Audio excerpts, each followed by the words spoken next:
Hello. Today I will continue my attempts at trying to find out more about the Siemens-Nixdorf vintage laptop PCD-4ND. Um, I also have another similar laptop, and I want to show you how a typical model would operate. Both of these laptops um, have been purchased together. I thought a long time about trying to show you one of them or the other, but in the end I chose to show you both because I think they are very interesting. So if you like to watch the previous video I done with the other 486 PCD-4ND laptop, you can also find it on the channel. I will also make a mention on this video. I think it's very interesting because you will see how two identical models, or two models that should be identical, the only distinction being the LCD screen that is monochrome, behave so differently. And I hope you will enjoy the video. I will dive mostly directly onto this to show you how a typical model would work, and I hope you will enjoy it. So just mentioning it briefly, it's a 486 DX4 at 100 megahertz laptop. It operates at the speed, at the rated speed, and this is the most important reason for which I decided to show to you. Otherwise, it's roughly the same configuration, and it also has um, a working sound card. Again, as I said, the other one does not have it, or at least there is something related to the configuration that is just too difficult for me to determine. So I hope you will enjoy the video, and let's start it. As you notice, the volume is slightly lower on this speaker, but other than that it's roughly the same behavior. I don't know exactly what happens over here. All right, so again, it's a monochrome screen. Don't have your hopes up. It is a passive metric screen, so there is going to be low contrast and probably reduced brightness as well. And if there is going to be some move on the screen, you're going to see it immediately because it's going to be quite annoying. All right, so let me see just a moment if I can make it a bit brighter. I'm not entirely sure if I will be able to. No, I think this is as good as it gets. All right, so let's start. The first benchmark I will show to you, just a moment, let me see if I can slightly make it better. I think this is as much as I can do for the moment.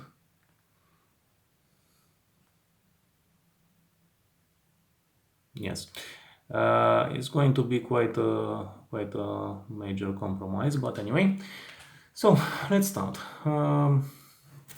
I can also try to change the screen's brightness. This is also the screen contrast. This was a control that was quite important back in the day. Of course, it was a compromise between having a washed up screen and seeing something. So on darker screens you have to set the contrast to a specific value. On lighter screens you have to set it to another value. All right, let's move on. The first benchmark I wanted to show to you, of course, was the typical one I always consider. Let me see if it takes oh no. Let's start by showing you the same 3D benchmarks I showed to you last time, because there is going to be a major difference between the two laptops. Okay. As you can see, the animation goes a lot faster. It's not smoother, again, due to the screen. It has a very slow response time, so a lot of ghosting is going to show. But this is what a typical monochrome screen would look. 43.4 frames per second. If I remember rightly, it was somewhere around 20 frames per second. So this is as fast as the laptop should have worked if everything worked properly. But the other one didn't, for unknown reasons. Okay, let's move further. The next benchmark I wanted to show to you is this one. I chose not to show to you such a benchmark on the other laptop because I thought it being irrelevant. When you're trying to show a 3D benchmark on a 640 by 480 screen, is going to work slow, and if it's not running with the processor at full speed, it's going to be even slower. So this is why I chose not to show such a test, and I thought that showing Quake was enough. Again, you can see the low contrast situation. You can see screen tearing. You can even see the color palette as being very low, lots of dithering. That's it. You can't do much. This is how most laptops were being sold when we think about 386s and 486s, especially the first generations. So let's look at the test. 29.1 frames per second. This shows a decent performance for a 640 by 480 resolution. I can also show to you another one. Yes, this one. This is quite a good test again. Most of these tests that I'm running you can find on the internet quite easily, and they show a lot of details that pertain to vintage computers or to emulation, and I think that all of them show a very good case for what you can expect. 6.1, so 6.1 frames per second. This is not bad. However, it means that still when running Quake, you're not going to have a fabulous performance. Of course, you're not running Quake in 640 by 480. You're running it in 320 by 200 for obvious reasons.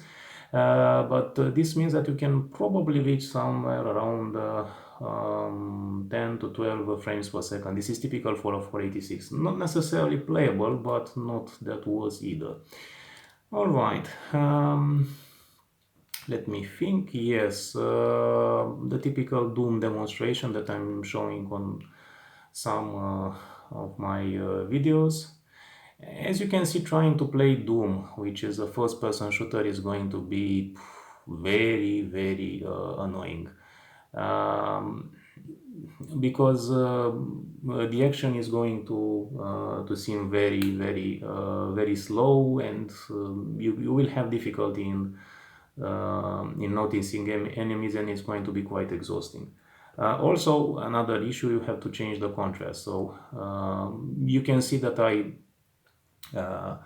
I slightly increase the contrast so that you can have a better perspective on the screen, but you don't have very many options in here, and they all look awful to say the least. Passive matrix screens have very low contrast, and they are especially prone to have all this ghosting when the image changes, because refreshes are very slow, and ultimately the screen itself has a very low contrast. I think that it has somewhere along the lines of 18:1 contrast. Remember that just about any TFT screen has a contrast ratio of 100:1 at least when we are talking about laptops of this vintage. And color passive matrix screens have around 25, which again is not too much. It's slightly better than this, but it's not much. So ultimately a very poor performance. But if you're working just in documents, or you're using a shell, and I don't know, you're using spreadsheets or anything else that doesn't require any sort of fast movement, I think it is acceptable, and many persons were content content with using such old screen technology, because it was massively cheaper, sometimes some $100 cheaper for a laptop that already costs over $1,000, and much more than that. The idea of having a laptop that was within a budget and they could use it just about everywhere was a major change in business workers. So this means that all of these disadvantages were many times, let's say, accepted, because that was what the technology could afford for most of the people back then. All right. So let me show you how the response time is, and also you can notice the sound as mentioned. You cannot change the speaker volume as far as I can tell. You can only make it on or off, and even that is not possible in those. You have many limitations. All right, let's go. I think that the Sound Blaster and OPL3 emulation is quite spot on. Unfortunately, as I said, the inability to control volume is a very bad occurrence. The game is entirely playable, the frame rate is high. Of course, you cannot notice readily through all these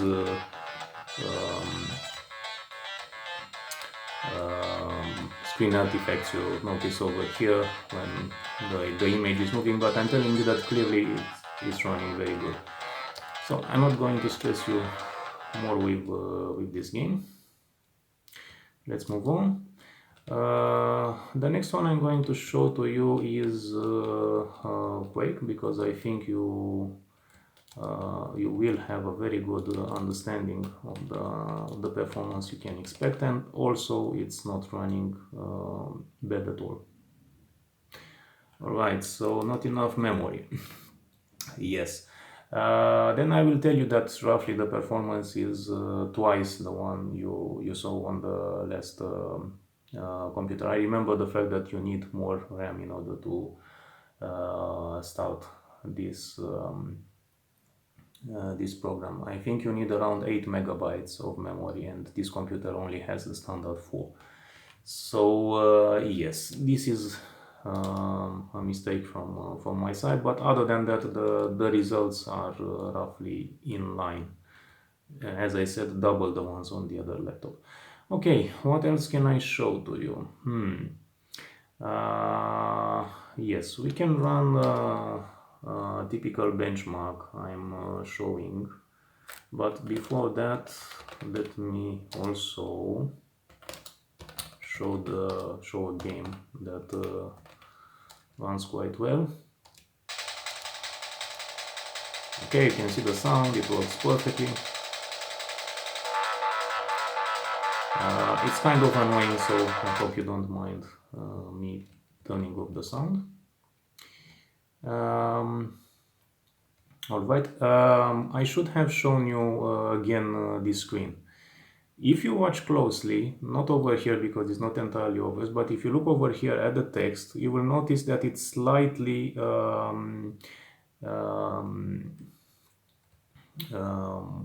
scaled. The BIOS already offers the option of having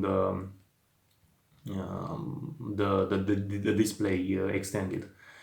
So ultimately, as I said, most those games were done in 320 by 200 resolution, which means that in order to show them full screen, you already need some scaling to do from double the resolution, so 640 by 400 to 640 by 480. Of course, this has some slight impact on performance, though as far as I can tell, it's not a very high one because it's done mostly in hardware. But it has a slight impact. I'm estimating around 1 or 2 frames per second. I'm not stating it clearly, but it's quite too difficult because I need to run a program that can show both resolutions and then have a definite estimation. Of course, it may be high on lower performance graphics chipsets as the one over here, but it's roughly along the lines. So as you can see, even such a simple game like this is quite difficult to play. You have to guess where your track is in order to drive. So clearly it's not good for such a game. I think that the game that runs quite well on this one is Heroes 1 or Heroes 2, because those two, of course, not enough RAM. I have to think about this. Probably 8 megabytes of RAM are actually required, but this goes on to show that you need quite a beefy system, especially when you're going that much back in time. I could show you Jill of the Jungle just because I showed to you last time this game running on the color screen. No digitized sound effect, no music soundtrack. I'm pretty sure that this is not the case. A Sound Blaster card has been detected, yes, of course. Sound Blaster compatible music track, yes. BGA 256 color graphics. Okay, I can show to you something else. I mentioned the fact that on the other laptop you cannot reverse the video, but over here you can reverse it if you want. I'm not entirely sure if you want to do such a thing, but there were programs, especially text editors, that might have some benefit on this. And I think there was also something about having lower power usage, slightly lower power usage on a screen that was inverted, but it's not going to be much. Of course you can do that, and I wanted to show to you. Other than that, yes, there are no other options. So VGA, as you can see, it works very nice. Platforming games are somewhat more suitable for this kind of gameplay, because not that many screen updates happen, and the game pace is somewhat slower. A first-person shooter is much difficult to do with a passive magic screen. Of course, you can plug in an external CRT or an LCD display that could be used with your typical VGA input, but ultimately I wanted to show to you what you can roughly expect. I wanted to restart the system in order to run a specific benchmark and to show you the stability this system has compared with the other one. So let me see. I don't remember it being outright necessary to use these command line parameters, but I think it's just good to use them. Alright, so as you can see, the detection is entirely similar with the other one, but of course you can notice over here some slight artifacts. These are common on passive magic screens, and it was on one of the bad, let's say, outcomes you would have to contend with on them. Of course, you can probably reduce the screen contrast in order to make it less visible, but to reduce the screen brightness or modify the contrast. In this case, reduce the contrast, and then it's less obvious, but ultimately this is what you have to contend with. Alright, so let me show you the details. The multimedia detection is entirely the same. So as I said, I don't know exactly what happens with the other laptop and why it's not operating as it should. I have used entirely the same configuration as on the other one. In fact, I have ported the same main drive. It's an SSD. It's a compact flash card on an IDE adapter from one laptop to the other. So the configuration is entirely similar, yet it works so differently. Okay, let me show you the CPU benchmark. You will notice over here, since it's a monochrome screen, actually the difference is much less visible. However, if you look closely, you'll notice that it's not at the performance of a 486 DX4. I'm estimating that it runs at around 75 megahertz. This was quite common on laptop CPUs. I don't know exactly what was the reasoning behind it. I can show you instantly how the performance changes when it's out of the turbo mode. So as you can see, it instantly dropped to the performance of a 486 DiX at 33 megahertz. So I'm estimating that it runs around 700 megahertz. And again, I deactivated the low power, it's function plus F2, and you see the performance already jumping to the one that is roughly for DiX4 at 75 megahertz. I'm pretty sure that the processor is labeled as a 100 megahertz processor. It could be due to the power saving features that or the system runs like that. I can try and see if there is something in the BIOS. I'm not entirely sure if there is any sort of setting, but I think this is the performance you can expect. And again, I have seen this behavior on other laptops, so it's not entirely unexpected. Let me see the other benchmark, floating point unit. And over here, we don't have the performance for a typical 100 megahertz processor, but we can probably estimate it to be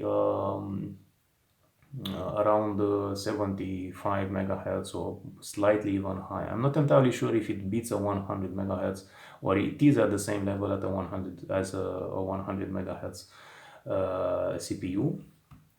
I can make an attempt and check the performance, though you would have to wait a while. Until then, let me show you something else. The video performance is roughly the same as far as I can tell. It shouldn't be much different because ultimately the video chipset is the same as on the other laptop, same amount of video RAM, so performance is going to be the same, perhaps slightly reduced due to the monochrome screen, but I'm not entirely sure. I have not seen clear performance figures in other situations. Alright, so I have found the performance for the true 100 megahertz running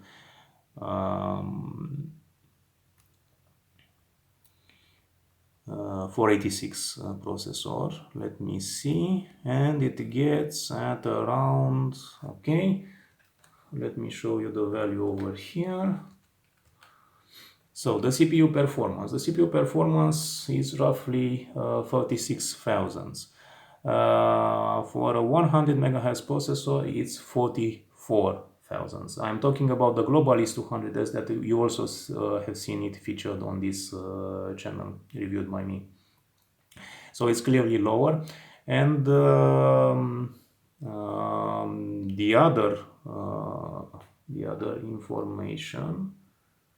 Oh, yes, that was a glitch. I don't know what caused it, but it doesn't matter. Okay, the floating point unit performance, 14,000, and it's 50,157.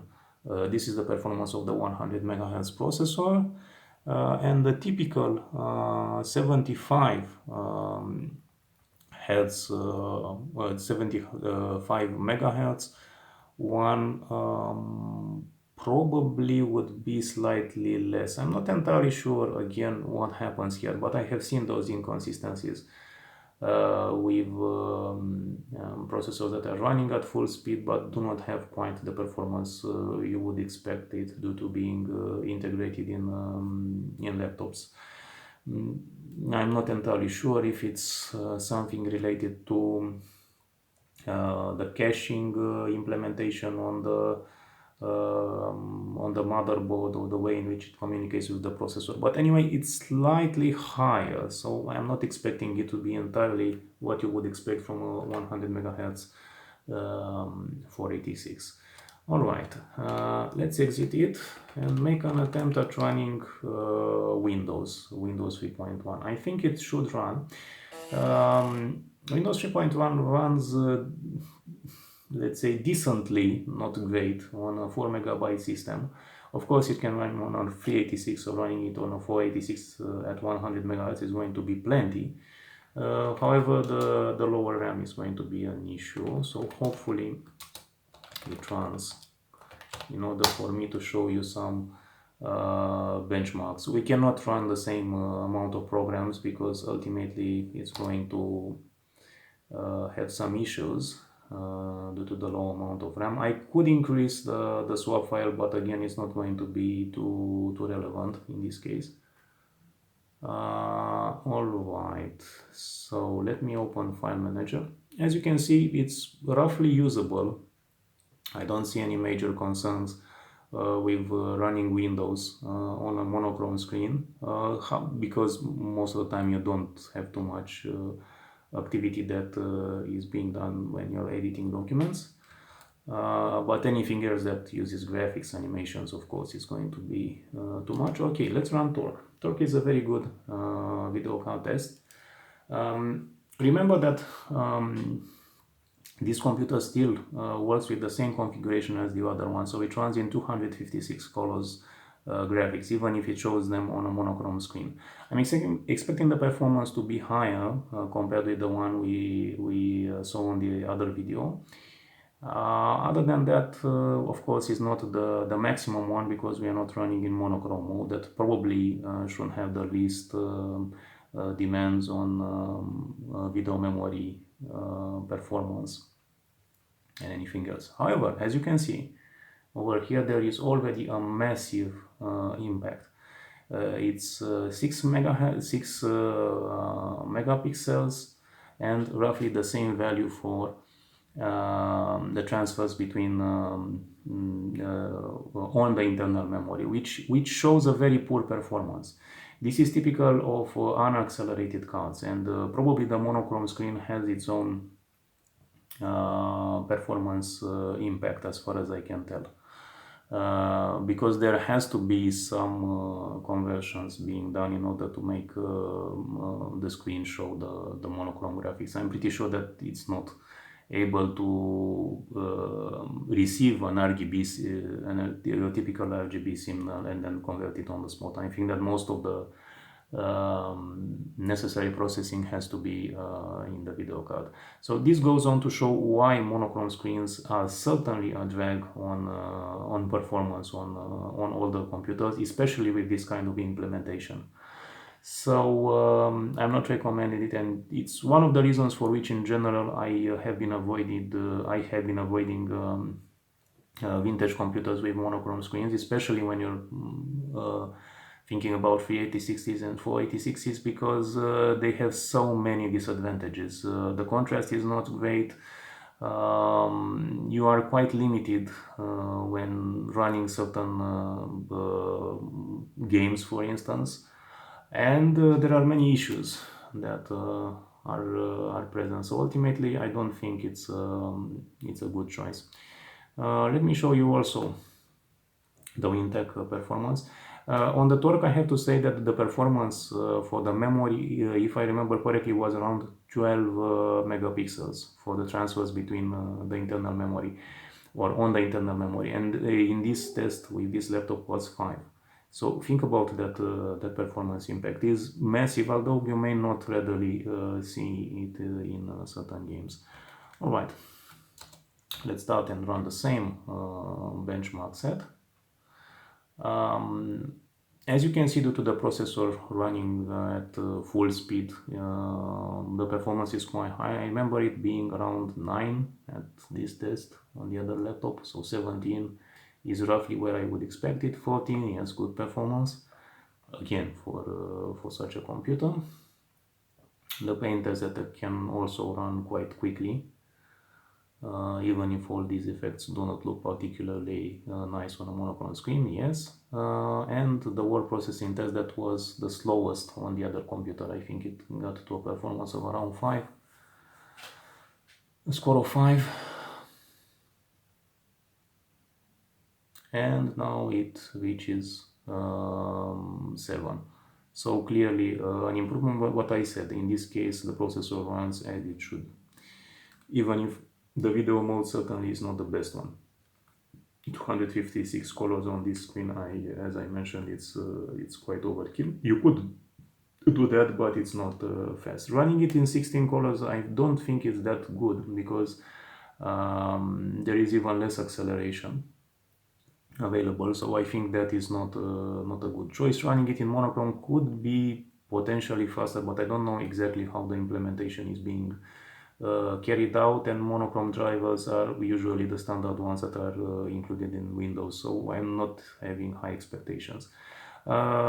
Just to have a rough idea how a DOS application would look in a window like that, it's not bad. You can see some artifacts due to the screen updates, but I think it's quite usable. The ghosting effect, I think, is the most annoying in this circumstances, especially when you have to search your cursor. This is why the trailing cursor option was implemented for screens that have very slow updates. Okay, so let me close this application, and then let me see if there is something else I should be showing to you.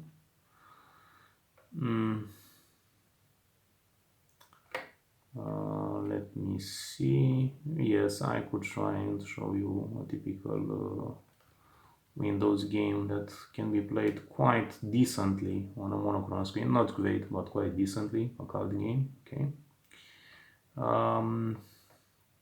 And I think I roughly covered everything I wanted to. So this is how a typical text editor would look. And of course we need more than 4 megabytes of RAM, and of course if you don't have that much, we need a bigger swap file. I think the swap file or the page file is around 12 megabytes right now, or 16 megabytes, I don't know exactly. Clearly it's not large enough in order to run this version of Word.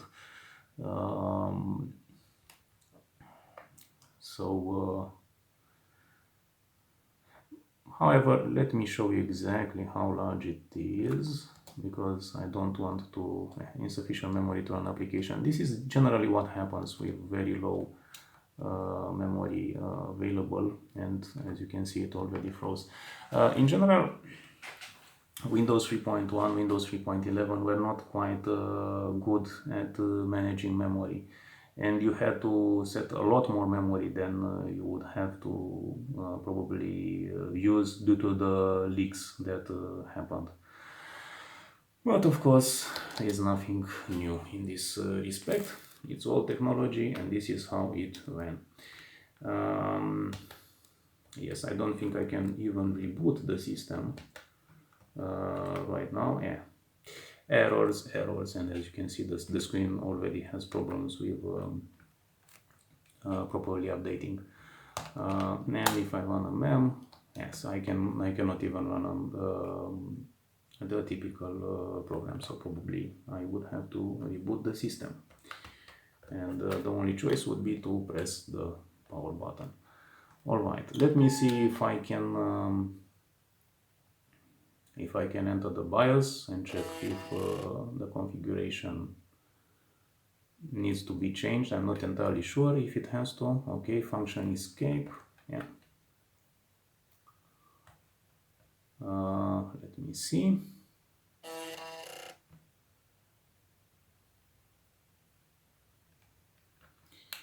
Okay, so the video setup. Monochrome LCD, yes. Reverse video, expanded mode enabled. Window setup, power management setup. Power management is disabled, yes, because I wanted the maximum performance. System speaker enabled, CPU speed high, yes. So actually you cannot configure anything else. This is the maximum performance you will get with this system. I can disable the expanded mode just so that you can see how it works without this feature turned on. And I will make an attempt at running a game, probably Wolfenstein 3D, because I have not shown it to you up until this moment. As it said 100 megahertz, but I'm pretty sure it doesn't run entirely as you would expect. This loading screen is 320 by 240, so I think that this is the reason for which it runs. As you can see, yes, we can run Wolfenstein 3D. I wonder if I save the option, because I don't see any major change over here, but it could be when we start the game. Right. No, again, I see some scaling. If I look closely at the text, is not as let's say uniform as it could be. Parts of the text are elongated. They don't have the right look to them. Of course, it's very minimal. It's a very small scaling that takes place. And as you can see, it's quite difficult to run this game with so many artifacts on passive metrics screen. But this is what was used back then. Of course, it was something out of the ordinary to be able to run games on some computers. So you don't have to think that such an achievement was small by any means. However, it was unpleasant. As you can see, so many streaks on the screen, and this is not due to the screen's age. This was typical behavior back then. I cannot do much about it. Of course, I also noticed some flickering. Probably if I can change the light settings, some flickering will be less visible. No, unfortunately, no matter what I'm doing, the flicker is still visible, probably due to the fact that the lamp's duty cycle remains the same, so actually the flicker does not change. Or it could be due to the screen's updates, because this is also possible. Screen updates could be set in such a way that nothing could be done. As you can see, lots of streaks. Okay, let me see if there is something that could be done in the BIOS again, but I don't think. Let's see. Yes, right now I think we can restart the system. It doesn't work. Okay, no problem. Right, let's make another attempt and see if that choice was taken. Expanded mode enabled. Okay, so it wasn't working. Let's change the value. Let's hit save. I'm not entirely sure if I did that before. Okay, F10, F10.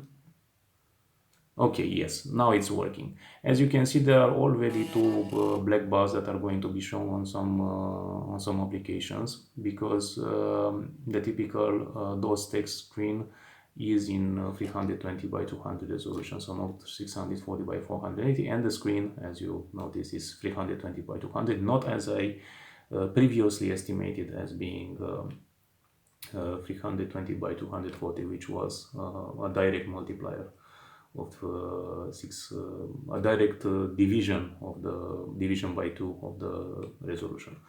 Okay, so right now the screen looks like that. As you can see, it's not scaled. Anything else pertaining to the screen remains the same, including the annoying streaks that you may see at the end of the screen. Let me see. Alright, so I said I wanted to show to you Wolfenstein 3D. As you notice right now that the text looks perfectly scaled. There are no parts that are overly enlarged. From my point of view, playing in 640 by with scaling on or off is a matter of personal preference, but on such a small screen, I think that the impact is minimal. So I'm not expecting anything to be particularly impacting performance, and I think it's readily better to have the image fill the entire screen, especially with all these artifacts. The response time is roughly the same. I mean, you cannot expect much. Ultimately, the limitation is not the scaling that is being done by the video chipset, it's the screen itself. All right, I think I have shown to you everything that I had in mind in the current situation. I'm just looking quickly to see if there is anything else I may show.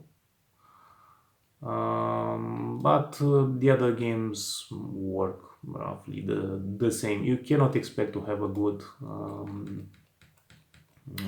an enjoyable play with monochrome, with a passive monochrome screen.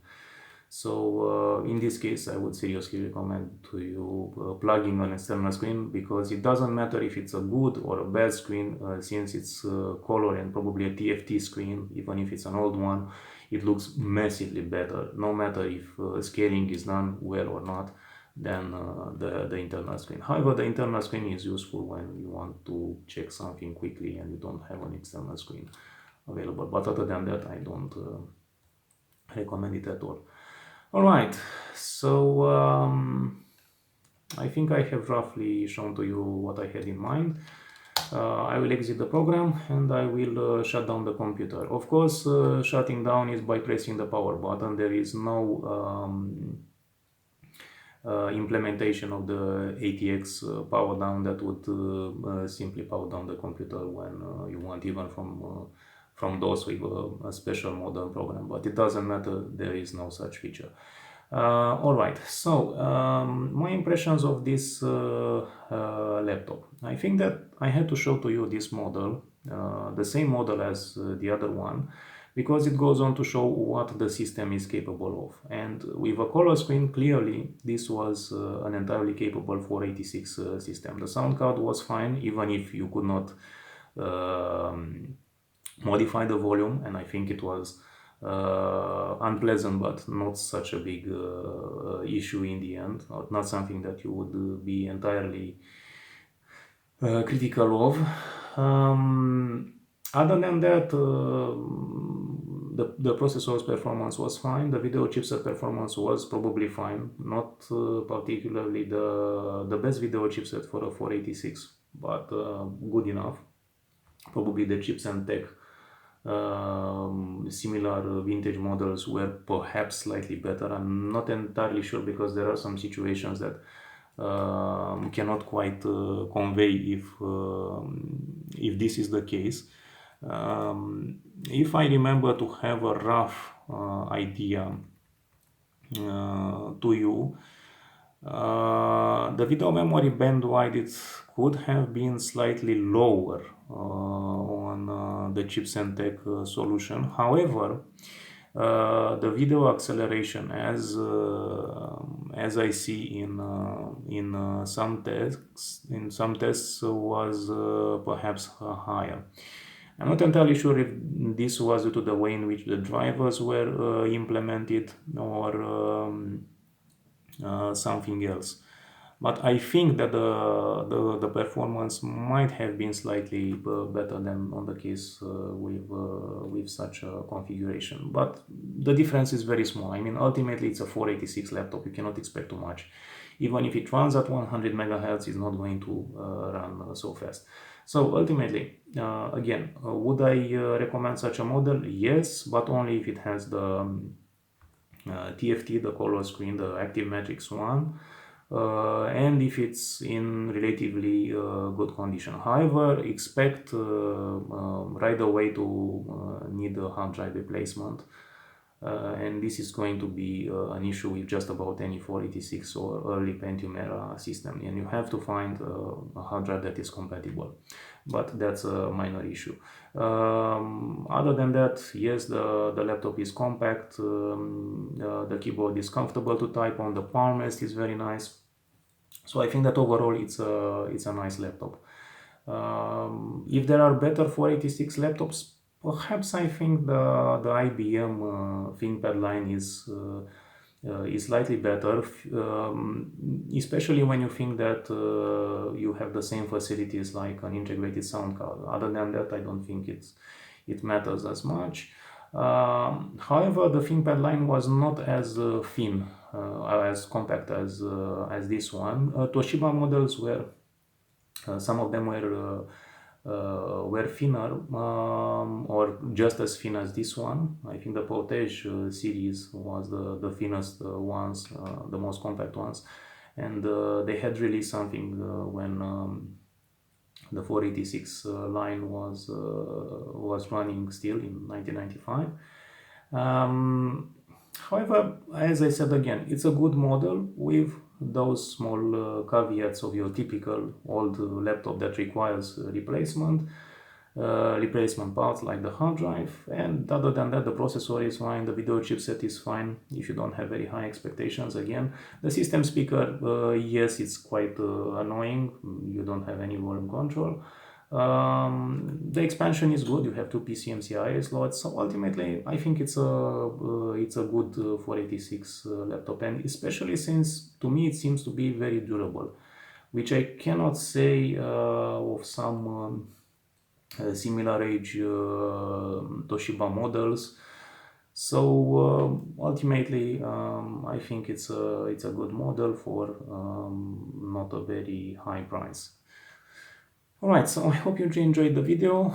Thank you very much for watching. Please leave comments, and I also recommend to you to watch the other video that I had with the color screen PCD-4ND laptop, because it's going to show to you how much an improvement a color screen is in this vintage.